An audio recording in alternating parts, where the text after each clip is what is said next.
Hi, everyone. Welcome to our live stream today. My name is Lauren Easy. I'm the PR and engagement specialist here at Loggerhead Marinelife Center.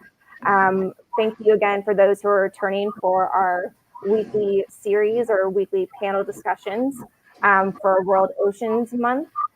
We have three panelists with us today that are involved in both education and community outreach. So I am going to pass the baton to our first panelist, Michelle, if you don't mind providing your name, the organization that you're part of, and kind of the focus area in which you are involved in. Sure. Hi, everyone. My name is Michelle Gralty, and I work for the Florida Department of Environmental Protection's Coral Reef Conservation Program. So we manage the northern third of Florida's coral reef. The reef is actually 350 miles long. It starts all the way up in Stewart at the Port St. Lucie Inlet and goes past Key West to the Dry Tortugas. So we focus on that northern third of the reef. And then you've got Biscayne National Park and Florida Keys National Marine Sanctuary down below. And with the Coral Reef Conservation Program, I am the Awareness and Appreciation Project Coordinator. So that essentially means that I'm in charge of all of the education and outreach related projects for the program. Love it. Hannah, we'll turn it over to you now to provide some introductions as well. My colleague just down a few offices. Yeah, so my name is Hannah Kamba. I'm the Director of Education here at Loggerhead Marinelife Center. And essentially our education department, we're involved in not only in-school outreach, which Lindsay will be focusing on today, but also community outreach, educational events, and then strategic planning for how we can engage all of our stakeholders in ocean conservation and drive our messaging forward. So that's kind of where I come into play. Awesome. And then I'm Lindsay. I'm the STEM education coordinator here at Loggerhead Marinelife Center. So I work with Hannah, and mainly my focus is school connections with students and teachers as well. So whether that's on-campus programming here at our center or in-school outreaches. Well, wonderful. Well, thank you all so much for making those introductions. And again, we're so excited to be here together virtually to inspire change and hopefully get the conversation going around ocean conservation. So again, I'll turn it to you, Michelle. So how do you become involved in ocean conservation education? Like, what are some of your first memories tied to what you do?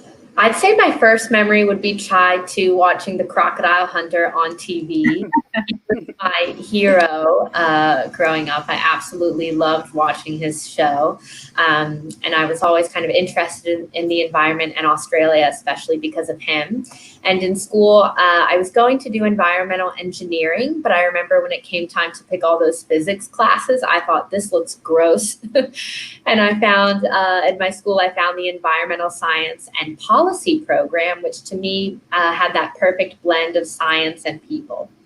But I still had that obsession with Australia. So I studied abroad there for a year, and I got to scuba dive on the Great Barrier Reef. And that really sold me on coral reefs. And so when I came back, I knew that I wanted to focus on ocean work. And the neat thing about my experience in Australia, too, was that I realized that being a marine biologist is more and can be more than just, sitting at a lab bench or collecting water samples. There's also this whole other side of conservation work that, again, is that blend of science and people that I so love. And so I decided to focus more on ocean conservation and coral reef ecology. And that's what ended me up in Florida, in Miami specifically. And now I feel like I have my dream job, getting to study coral reefs and help with our field work where needed and tell people in Florida and beyond about our wonderful underwater treasure. No, I love that. That's such a wonderful backstory. And I think I'm with you as far as the physics go. I don't think that would ever be my forte, but I mean, it seems like you still were able to land your dream job, which is just so fantastic and a great testimony to those out there who want to pursue STEM fields. And then Hannah, you can shoot off your kind of history on how you got to be where you are today. Yeah, definitely. So Michelle, we have a lot in common. So I have an interesting story with Australia too, but I'll get to that. So I grew up here in Palm Beach County. I'm honorary Floridian. So I was born in New Hampshire, definitely have a Yankee family. Most of them are still in New England, but I did grow up in Florida from the age of 4. So very familiar with Florida wildlife. I grew up with my dad, stereotypical, but we spent a lot of time outdoors. So I was definitely the quintessential, calm girl, and I was always outdoors. I love the beach, love the water, and I just always had kind of a natural connection with the outdoors. But I also really loved people. I've always been very what most would consider outgoing. And when I was pursuing a career and trying to figure out what I was going to do, I actually gravitated first to the hospitality industry.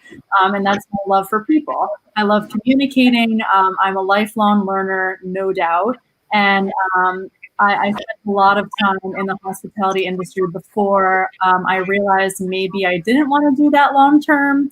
So I actually took a gap year and I went to Australia, and I was not on a study abroad trip. I was actually on a working holiday visa, but I went over there and I just kind of reconnected a little bit with my passion for the outdoors. When I was here in Florida, I was always outside, and the beach was always my happy place, and snorkeling and all the Floridian things.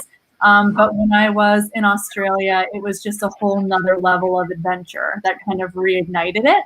So I came back and I did my undergrad in biological science, and now pursuing my master's in educational leadership. And the beauty of that is it kind of marries two really big passions for me, which is the natural environment, particularly the ocean, and people. So communicating marine science is quite literally a dream job for me. So that's how I got there.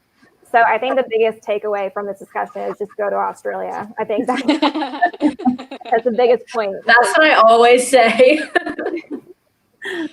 And Lindsay, I'll let you have the floor. Yeah, awesome. So I am a Floridian. I'm actually local to the area, to the Jupiter, Juno Beach area here. So growing up in this area, I grew up about a mile from the ocean. So we did everything with the ocean. You start there in the morning and you end up there by the end of the day.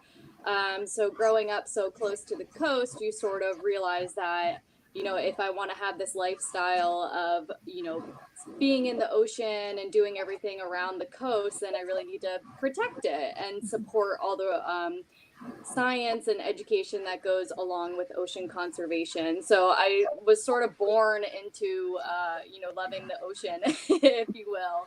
And then I actually followed the research track.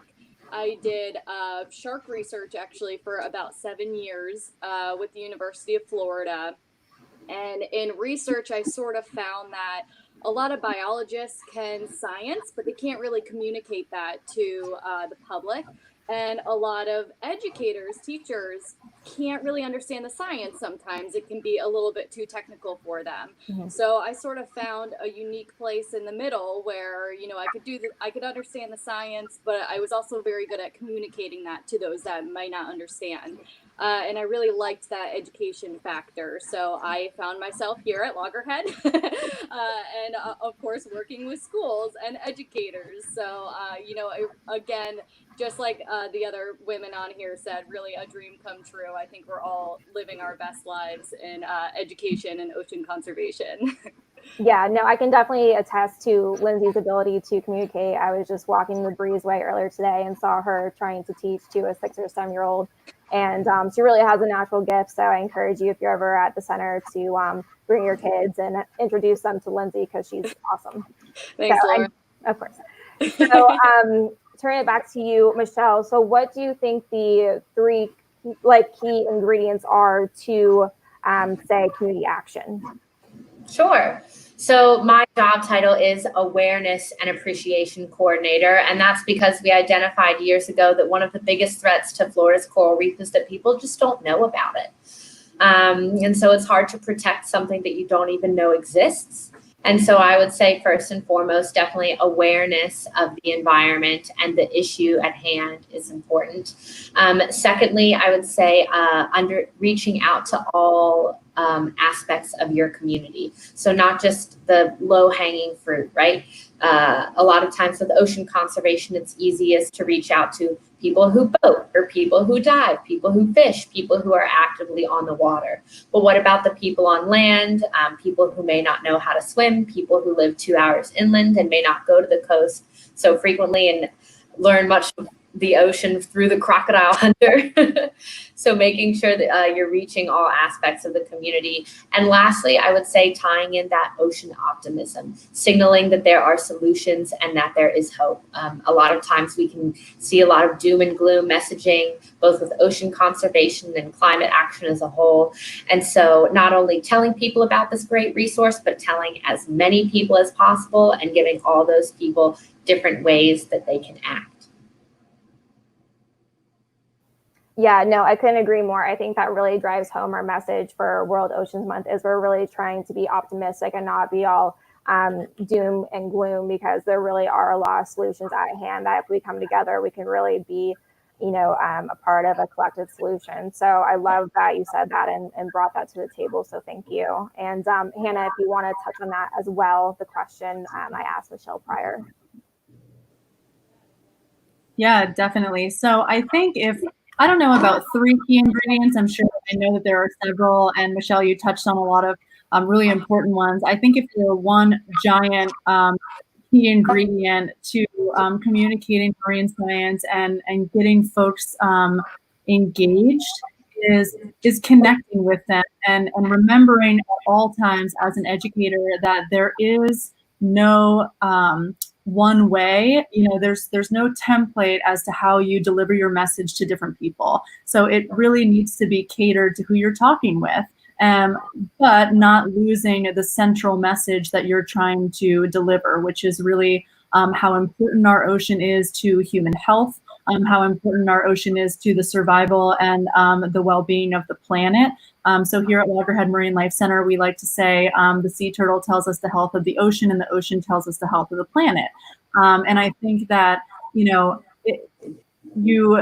I think as an educator, it's very important to always remember, and that's this ingredient that people learn by their prior experience and understanding and recognizing that no one's prior experience is the same. So if you enter into a room or several different rooms with the same approach, the same messaging, the same way to explain it, you're not going to be nearly as effective as you might be if you were to listen to those folks, engage with them as a person before delivering the message that we really all as a community, as a scientific community, want to relay. So I think the key ingredient is remembering that you're talking with human beings, that I think we all, in alignment with the ocean optimism or conservation optimism,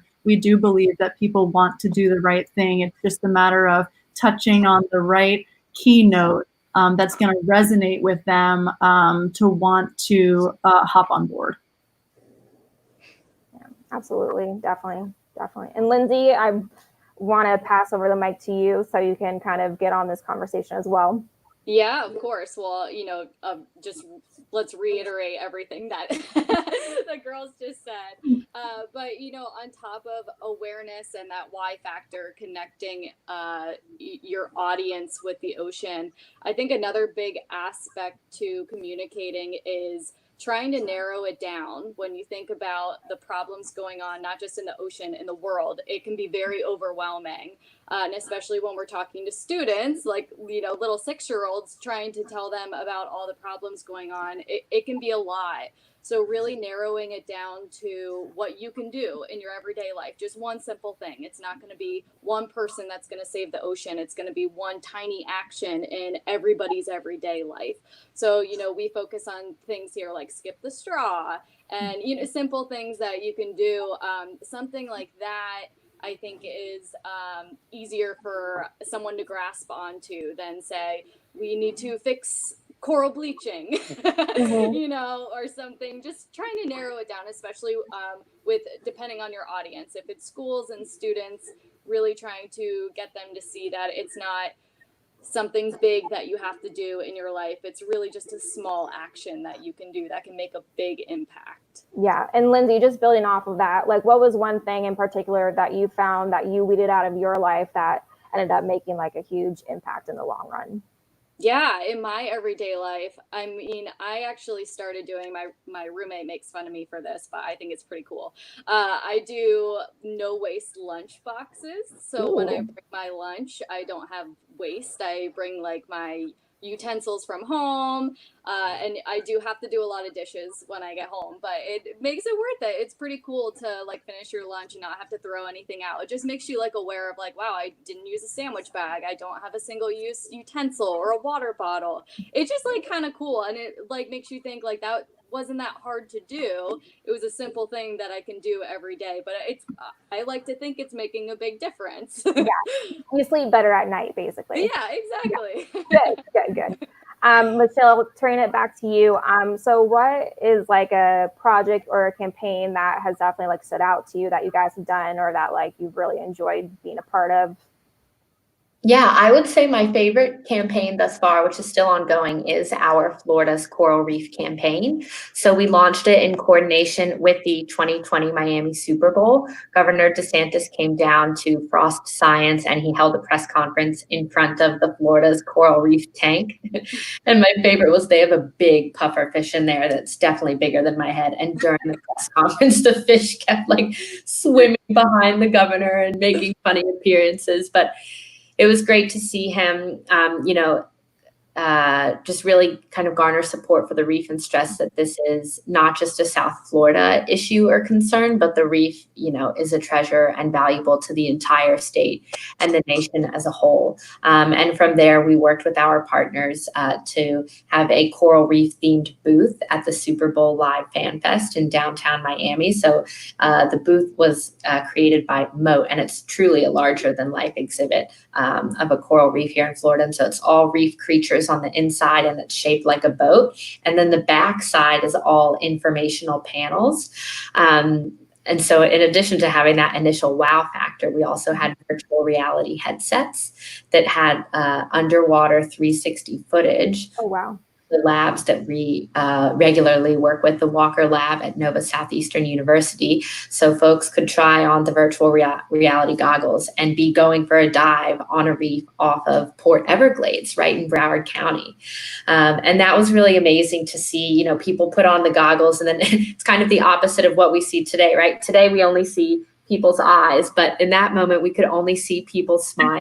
And so it was neat because they would sit down on the chair and they would put the goggles on, and at first they'd be kind of confused. I was definitely a bit nervous the first time I did it.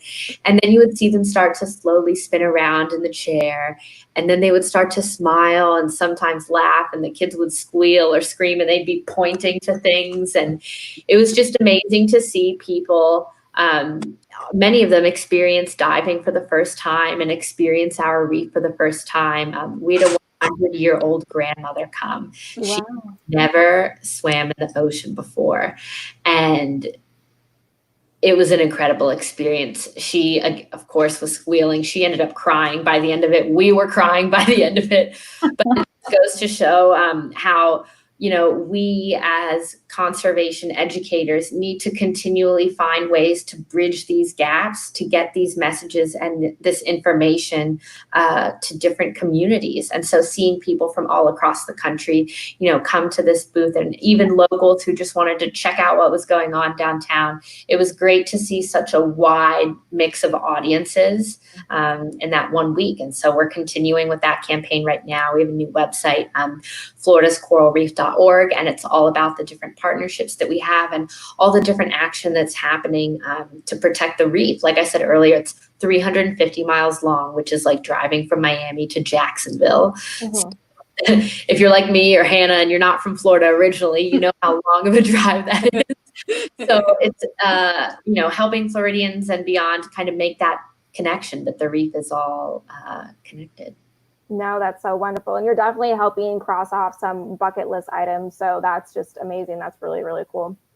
And Hannah, I know I get a behind the scenes look at some of the projects and campaigns that you guys have rolled out, but I'll let you speak for yourself on some of your favorite ones that we've done. Yeah, definitely. So I am very lucky to be at Loggerhead Marinelife Center. I mean, I feel like the creative license that we're granted here to kind of in alignment with what I was saying earlier, we understand that there are so many different ways that we can share this messaging depending on the recipient's needs or even their interests. So I think the most recent one would probably be the virtual coastal classroom. So, unfortunately, its creation, or at least its rapid development, is because of the COVID-19 situation. Whereas, we have been offering virtual field trips, actually, that Lindsay is heavily involved with for a very long time, for several years. But when COVID-19 hit and we were really limited on the different engaging, interactive programs that we could offer because of safe social distancing and at some points, obviously, complete stay-at-home orders. We had to get really creative. So the virtual coastal classroom was amazing for us because, working with threatened and endangered species, we work with sea turtles, kind of like a flagship species, to capture people's attention because it's pretty hard not to, love and want to protect a sea turtle, right? We use the sea turtle as almost like a gateway into, okay, well, if you love this little hatchling, or if you love this, sea turtle that has this incredible story of resilience from our outdoor sea turtle hospital, well, then you have to love where it lives, um, so the virtual coastal classroom kind of opened up a lot of doors here on campus, whereas we can't take a group of children or a group of the general public into our indoor hospital, our active working sea turtle hospital. I could take myself on the permit and an iPad and really get into some of those very unique stories, and it gave us a really interesting way to connect people with a very specific sea turtle story, like a patient's journey through rehabilitation, or maybe what that patient's ailment was in the first place. Well, did this sea turtle, swallow debris in the ocean? Was it unintentionally struck by a boat? And what can we do about those things? And the virtual coastal classroom allowed us to not only relay that information and reach people locally, because to Michelle's point, there's no shortage of people that are in our backyard that have no idea about ocean conservation or what they can do to help.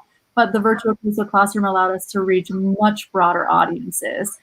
We were having people tune into our daily sessions internationally, from all different first languages, which was interesting on some of our episodes. So I think that initiative, and obviously I can't do this alone, it was definitely a team effort here with the education department and the marketing department for that matter. It really was probably the most exciting initiative recently. That's what I would say. No, you guys definitely knocked it out of the park. And I want to say, I mean, you'll have to remind me, what are some of the international countries that tuned in? I mean, we had people from Germany, Switzerland. Yeah, we had India, Switzerland, New Zealand, Germany, if I didn't say that already. We had some Italia, we had some Italy tuning in, and then if I didn't say UK, we do get a good, obviously primarily English-speaking audience from the UK tuning into our broadcast. So it was very interesting. And then of course domestic here in the US, tons of engagement. I mean, and the engagement, I mean, thank goodness for social media, right? It's just so accessible. We were seeing, upwards of 100,000 people that were viewing these videos. It was great. It felt good knowing that we were reaching that many people. Yeah, no, it was really wonderful seeing us tap into that audience, and really thankful at least that there was some silver lining to all of this. But Lindsay, what about you? What are some campaigns, projects that you have kind of held close to your heart? Yeah, well, it's no secret here that my favorite campaign is our Unwrap the Waves initiative here. Of course, it's a school initiative. We work with schools. Right, last year we hit 4 counties, from Martin County down to Miami-Dade. And what it is it's during the fall holiday, so around Halloween, it's a candy wrapper recycling program. So we get schools to bring in all their candy wrappers, and they bring them to us at Loggerhead, or we have pickup stations, and it gets the kids focusing on sustainability. So being able to see how many candy wrappers you're actually sending to the landfill every year. I mean, to see it with your eyes is unbelievable. We have photos. I mean, there's a photo of me standing like neck deep in candy wrappers. It's unbelievable. But it's definitely my favorite because it's just really cool to see what the kids do, what the students can do, and they're doing it for conservation, and they know that. And last year was our biggest year. We had, I believe it was 292,595 wrappers that we recycled. I'll never forget that number. Hannah's laughing, but I had to say it like 20 times. But it was just unbelievable. It's just really cool to see what the students can do and to be able to hit such a big audience. I think we had almost 40 schools participate, again, across 4 counties. So that's definitely my favorite. I would say the only caveat, though, is that at first, and this is our, 4th year, Lindsay, Yeah. it was trying to really drive home that the goal was not to eat more candy. Yeah. It was We're just still working on that. A lot of sugar highs had to happen in order to get that many wrappers. So moving on to my next question, why do you think, Michelle, it's so important that we teach the younger generations about, what we do day in and day out?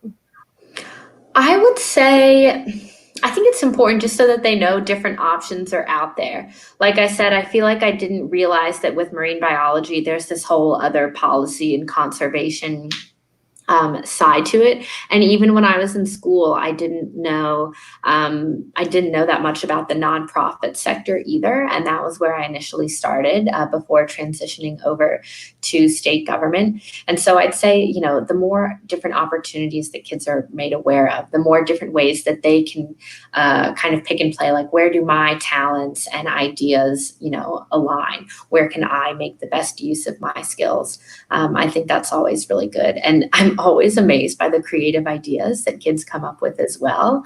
The more the merrier, right? So the more that we can get these kids thinking about this when they're younger, then hopefully they're creating lifelong conservation habits as well. Yeah, no, I couldn't agree more. And I don't know about you, but I feel certainly optimistic about what we're seeing in the younger generations because they're just so civically engaged and they want to be, they want to lend a hand. So I'm definitely optimistic with what kind of the responses we're seeing from younger generations. And Hannah, I'll turn it over to you.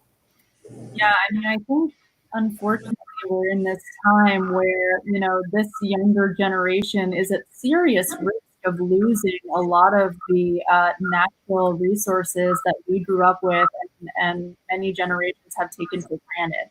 So I think inspiring younger generations to understand that there isn't not all hope is lost, and going back to that conservation optimism, giving them very localized, actionable items that they can do and actions they can take that will really, we say turn the tide, right?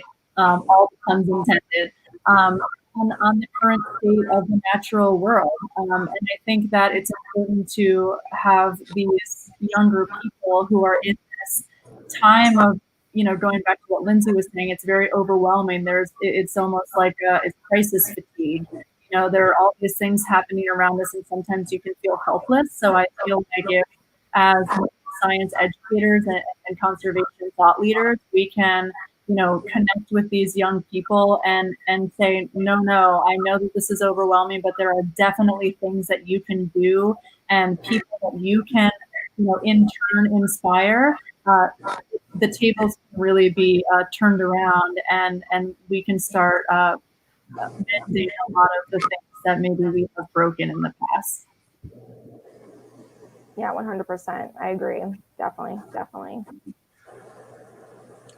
I think another thing with the younger generations is sometimes it's a little bit easier to get them to connect to ocean conservation or marine life in a way that sometimes adults have already forgotten. Like you go to an adult and you say, you know, you start talking about sea turtles and they are like, why should I care about sea turtles? Then you go to the younger generations and they're like, well, sea turtle's my favorite animal. Of course I need to save them. So it's almost a little bit easier to get that, you know, the ball rolling with why you should protect them and why it's important, and hope that they can sort of continue that through their life and maybe not forget as they get older.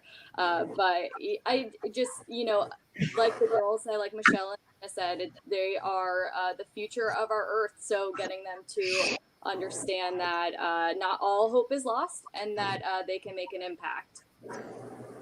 You know, I love it. So I have one more question for you guys so we can kind of just wrap it up. This has all been so wonderful and we really thank you all for your time. So what are a few ways that people can get involved in ocean conservation? And if so, what are some resources that we can bring to our viewers? Sure. So right here in South Florida, the Coral Reef Conservation Program has a citizen science program called CFAN, which stands for the Southeast Florida Action Network. And so it's designed to be a community reporting tool for different marine incidents. So this can be anything from discolored water, a lot of algae, a fish kill, if you see marine debris either on the beach or on the water, if you're snorkeling, or you just jumped in the water with your eyes open and you see some like an anchor below not attached to a boat, or anchor damage, anything like that, you can report to CFAN. So we manage 105 miles of reef, but there are only 15 of us divided among our West Palm Beach office and our Miami office. So we really need all eyes and ears on the reef when we can. So if you're ever out and about, you can always report an incident to cfan.net. And if you are a snorkeler or a scuba diver, we have a neat segment of CFAN called Bleach Watch. So you can take a free 2-hour Bleach Watch training that teaches you how to identify coral bleaching and coral disease, as well as identifying some popular coral species here in Florida. And then you can learn how to submit a Bleach Watch report. So in the summer, when we get these warmer waters, it's really helpful to know if we're starting to see paling or bleaching in certain parts of the reef. So you can check that out at www.cfan.net. And if you're further inland and you don't really enjoy dipping your toes in the water, we also organize both shore-based and underwater cleanups. So you can check that out at our website as well. Perfect. Yeah, no, we did a lot of underwater cleanups too during COVID. We were able to remove, I think, 50 plus pounds during underwater cleanup of marine debris. So we know how critical that is. So we thank you from one conservation center to another for all you do. It's really incredible. Yeah, thank you. And one of my personal favorite things to do during a lot more time indoors has been researching different zero waste solutions to things like cleaning products. I think, was it Hannah or Lindsay, or you mentioned your zero waste lunch, things like that. Now I feel like I have all this time to be on Google and Pinterest and Instagram, Googling different ways to do things better in my own home now that I'm spending so much more time in it. So that's been a fun exploration as well. Yes, definitely. Yeah, I mean, I'll tag on to what Michelle was saying. Michelle, I do have to tell you that I've attended one of the Bleach Watch workshops, so I'm officially one of your, data collectors. And what an awesome workshop! I mean, CFAN is so awesome. The Bleach Watch program is so incredibly important to us, and such a good opportunity for citizen scientists. I mean, are you joking? I can't think of one diver that I know that doesn't want to say that they're a part of mapping coral bleaching on their own reef. So it's very cool. I would say, fortunately in South Florida, we're very lucky that there's so many organizations and businesses and projects, initiatives that are revolved around marine conservation. Obviously, we have a slew of them here at Loggerhead Marinelife Center. We have DEP on the line with their citizen science programs. I think that what I would tell people if they wanted to be involved in ocean conservation is this is probably going to sound cheesy from an educator, but just ask questions. I think sometimes when you I remember when I was, younger and early on in my career at breaching this conversation about, you're talking with these people that are like diving with sharks and like, mapping corals and doing all of these like really larger than life, really cool jobs, right? That you kind of think about and you dream about as a kid, at least I did. And sometimes it feels a little bit scary to ask those questions and to connect with professionals in the field. But that's where so many wonderful things happen. You might have a resource or a connection in your individual life that will fill a gap that an organization or a project has been looking to fill for a very long time. So I think if you're interested in getting involved, go to your local organization wherever you are. I mean, this is a virtual panel, so hopefully it's not just people in Palm Beach County, but if there is, you have plenty of options. Go to your local organizations, do a quick Google search if you have technology capabilities, or ask questions in your community on who you can talk to. And then when you do find those individuals, express that you want to be involved, and I guarantee you, you will be hard pressed to find an ocean conservationist that will be at a shortage of suggestions for you. We are in constant need of help, not only for citizen science, but for just helping amplifying messaging, whether it is talking with your local condo association about lights out, during sea turtle nesting season, or if you live in a non-coastal community, maybe about proper waste management or reducing your own waste impacts, which I know has come up in a couple of questions. So anyway, I would say definitely ask questions and don't be shy. If you want to get involved in ocean conservation, there's lots of opportunity around you. And we'll do our part by trying to find you and seek you out too.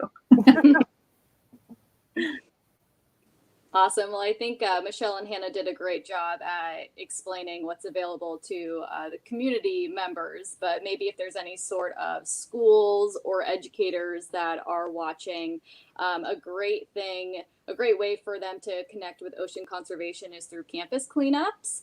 So marine debris is a really big problem affecting all marine life and our oceans overall. And that marine debris started up on land as trash, right? So it's really on land where we need to be focusing on our land-based sources of pollution.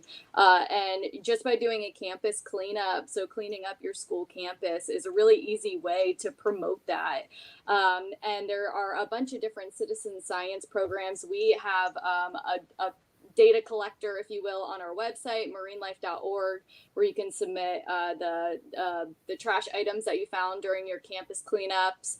And then I know the Ocean Conservancy has the Clean Swell app where you can upload that information as well.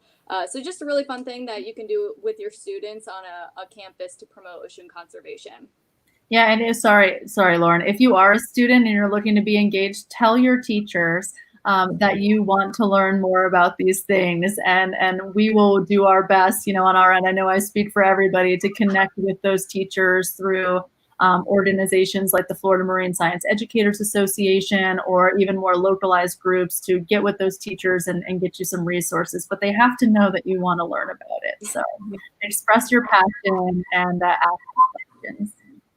And Lindsay, just to touch on that, what do students typically find when they're collecting trash, say more inland or something like that? What do you typically see logged into our database? Yeah, well, specifically school campuses, going back to my zero waste lunchbox, it's a really cool thing that schools can do too. But it's a lot of things that have to do with lunches. So single-use utensils, single-use water bottles, those single-use plastics altogether, lunch Ziploc bags. A lot of those items, especially on, maybe elementary school grounds, they tend to not make it into the trash can. So it's a fun thing you can do on your campus to clean up. And I know some of the schools we work very closely with, Gove Elementary here in Palm Beach County, they actually have like a competition throughout their school. They have like a clean meter that they'll change during the day, whether their playground is clean or dirty. And, just fun things that you can make it fun. And still promote ocean conservation from nowhere near the ocean, which is really cool.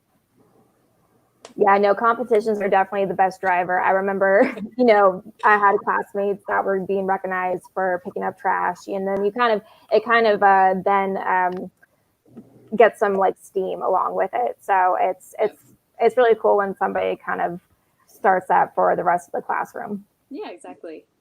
And I know I said that was going to be the last question. However, I do have one more, if you guys don't mind sticking around a little bit. So just for people to keep in their back pockets, what are a few ways, or not a few ways, but what are some trends or like some kind of alarming facts that maybe people can keep in their back pocket to be like more motivated and to want to make those little changes in their everyday life? Sure. So I can try to tackle that. I would say with Florida in particular, but in other places around the world as well, marine debris starts on land, right? So first it's land debris before it makes its way into the ocean. So really making sure that we're controlling those different land-based sources of pollution, I'd say is the biggest key. In Florida, water quality is something that we're really working on. We have a new website, protectingfltogether.gov.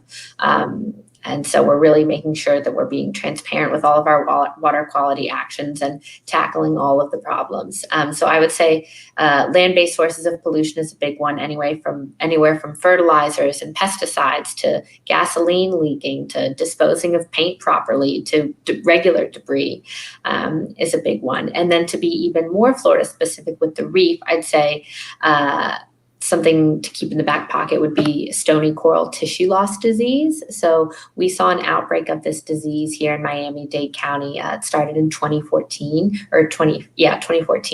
and has continued to spread through the entire reef tract. And now it's past Key West and the Marquesas Keys. So the only portion of Florida's coral reef that remains uninfected is the dry tortugas. And the disease is killing a lot of corals that are some of our big reef builders as well. And so we've been working on trying to identify the pathogen and things like that. But something that's really interesting with this disease is once we take diseased corals out of the water and put them in better water in land-based aquariums, their condition vastly improves. So you can imagine with anybody, if you are horribly sick and then you replace in an environment where you can heal and get better, you're going to see your condition improve. So not only worrying about the corals themselves, but worrying about the greater ocean environment that they live in. That's fascinating. Yeah, those are all great points, Michelle. I would say one of the things that we have here at Loggerhead Marinelife Center, we're pretty fortunate to have our sea turtle hospital. So I will say that sea turtles really do serve as an incredible indicator species for what's happening out in the ocean. While they're here in rehabilitation, the guests of our center are able to learn about why they're here and what they can do to help. But a common injury that unfortunately we're seeing to a lot of our sea turtles that they obviously get out in the wild, out in the ocean, are unintended boat interactions, so boat strike injuries. So I think to anyone tuning in that is an avid boat user, just to be familiar with, where the reef systems are, where those polarized sunglasses that are it's gonna allow you a little bit more visibility on the surface and a little bit under the surface of the water. If you do see wildlife, in your area, cut your engine and allow that wildlife to kind of pass. And remember that, we're a visitor out in their ocean home, not vice versa. For those of you kind of on the same line that aren't necessarily maybe boat owners, things that you can do to help some of the fisheries related injuries that we see to our sea turtle patients is if you are fishing, even if you're freshwater fishing, the wildlife is greatly affected by entanglement and constriction from your monofilament line. So if you don't know that you can recycle your monofilament line, you definitely can. And being aware and looking for proper disposal sites for some of your discarded angling gear is going to greatly reduce the likelihood that any wildlife is going to come into contact with it. That's what I would say. Yeah. And on that note, Hannah, what do you want to kind of touch on, like our Responsible Pier initiative that specifically is geared toward that? Yeah, definitely. So our conservation team here manages our Responsible Pier initiative. So, wow, Lauren, you put me on the spot, and I should know. Sorry. There's 60 You're plus. so well spoken that I knew you could nail it. I want to say there's 60 plus piers that are in the initiative now that we provide, obviously grant funded free signage, educational signage on the steps to take should an angler come into unintended contact with a sea turtle. So the steps you can take instead of just cutting your line and having that sea turtle, be at the mercy of entanglement or hook ingestion. Instead, using some of the equipment that we provide at no cost to rescue that, essentially be assisting with the rescue of that animal to make sure that it can return to the ocean very healthy. So yeah, we definitely we manage that program. Thanks, Lauren. I should have said that. No, I just thought it was a good segue, if you will.